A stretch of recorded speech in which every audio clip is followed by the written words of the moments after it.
sobre ela, se já não posso sustentar os sonhos dela, se nada tenho e cada um vale o que tem? Quem sou eu pra sufocar a solidão da mesma boca que hoje diz que é matriz e quase louca?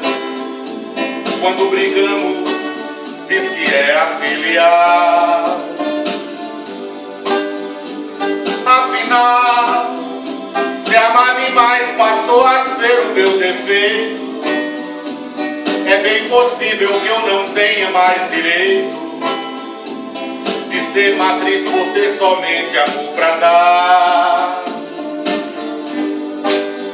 Afinal, o que ela pensa consegue me desprezando, se a tua sina sempre é voltar chorando, arrependida me pedindo pra ficar?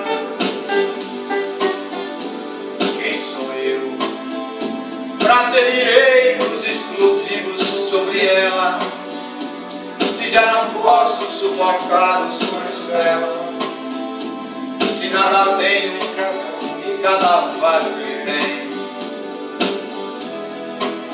Quem sou eu pra suportar a solidão da mesma boca que hoje diz que é matriz ou quase louca?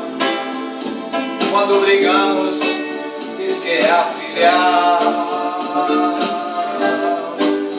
Afinal, se amar demais passou a ser o meu defeito, é bem possível que eu não tenha mais direito de ser matriz, ter somente a pra dar.